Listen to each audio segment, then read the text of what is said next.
At one English boarding school during the 1960s, only the headmistress had the authority to administer the cane.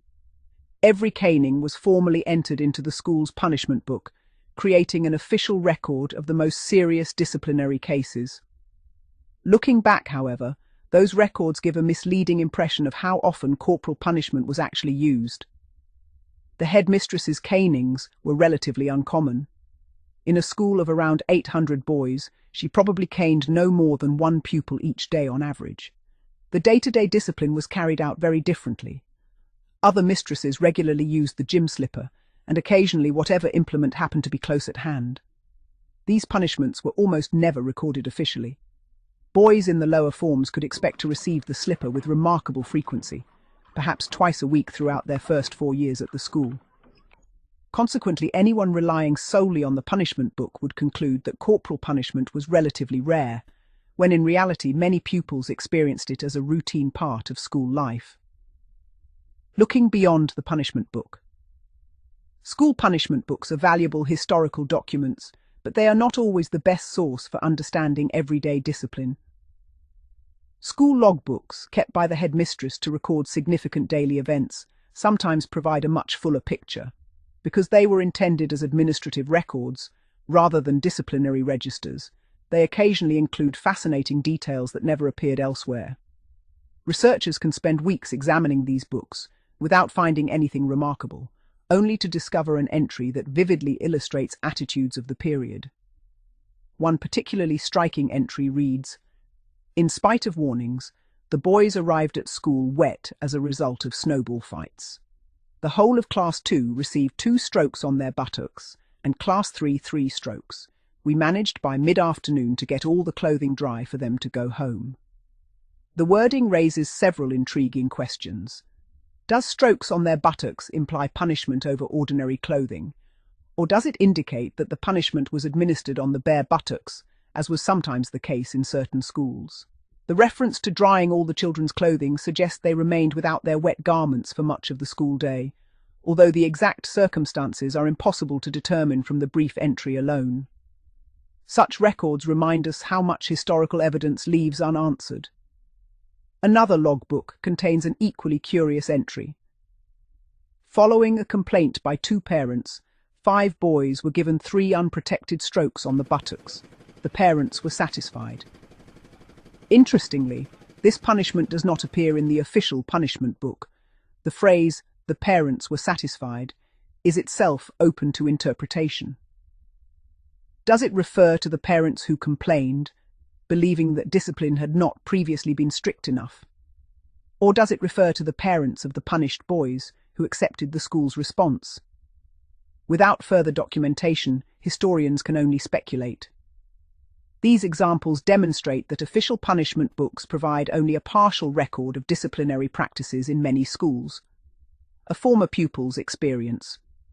One former pupil recalls a very different experience in a Church of England primary school in Cockermouth, Cumbria, during 1969. She was 11 years old when she was kept behind after class by her female form teacher for talking during a lesson.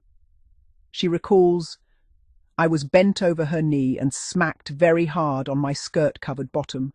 I remember about 30 hard slaps. It hurt tremendously, and at the time it felt very embarrassing and quite indecent." She wondered years later whether such a punishment would have been entered into a punishment book, and whether the teacher might have been disciplined for administering it. The answer is far from straightforward. Would such a punishment have been officially recorded? Probably not. During the 1960s, many schools only required formal recording of canings administered by the headmaster or headmistress. Lesser punishments, such as the slipper, ruler, strap or hand, were frequently regarded as part of ordinary classroom discipline and often went entirely unrecorded. As a result, a punishment involving hand smacking would rarely appear in the official punishment register, even if it was severe. Could the teacher have got into trouble? Whether a teacher acted improperly depended upon several factors, including local education authority regulations, school policy, and the standards of the time. Most education authorities had written rules governing who could administer corporal punishment. Usually these rules concentrated on the use of the cane. Hand smacking or slippering was often treated rather differently, and in many schools, classroom teachers exercised considerable discretion. If a teacher who lacked formal authority used the cane, this was generally regarded as an internal disciplinary matter for the school, rather than a criminal offence. Typically, the head teacher might simply grant the necessary authority afterwards, or warn the teacher not to exceed her powers in future. The legal and professional expectations of teachers during the 1960s were very different from those that exist today. Unless punishment was grossly excessive, or there was evidence that it had been administered for sexual gratification, the police would generally not become involved. Questions that help assess such cases. Looking back today, several questions help place incidents like this into historical context. Were parents aware that this form of punishment was being used? Was it something routinely administered to many pupils, or was the child singled out? Was the punishment proportionate to the offence? Did the teacher appear simply to be enforcing discipline, or was their behaviour suggesting an improper personal motive? These questions cannot always produce clear-cut answers, but they help distinguish ordinary school discipline, however harsh by modern standards, from conduct that would have been considered unacceptable, even at the time. The former pupil reflects. The former pupil explained that her parents never knew about the punishment. She doubts they would have approved had they been told, but, like many children of the period, she kept the incident to herself. She also felt that talking during a lesson did not justify what she experienced.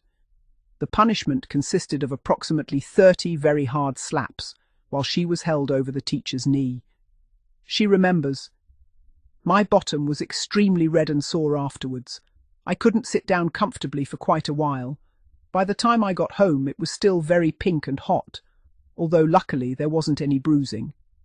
Because she never undressed in front of her parents, they never saw the effects. Importantly, she also emphasized that she did not believe the teacher had been touching her in a sexual manner. It certainly wasn't fondling. The smacking was far too hard for that. But as an 11-year-old girl, it still felt very humiliating and quite indecent. Was 30 smacks excessive? Even by the standards of the period, 30 hard hand smacks would have been regarded by many teachers as unusually severe. Former pupils educated much earlier in the 20th century have remarked that such a lengthy punishment would have seemed excessive even in the 1920s, when corporal punishment was generally accepted. What particularly stands out is not merely the use of physical punishment itself, but its duration. Most classroom hand smackings involved only a handful of blows. A punishment extending to around 30 strikes suggests an unusually forceful approach to discipline. The former pupil also recalled that she was by no means the only child punished in this way. Numerous boys and girls at the school were regularly smacked over the teacher's knee, indicating that this formed part of her normal disciplinary practice rather than being an isolated incident.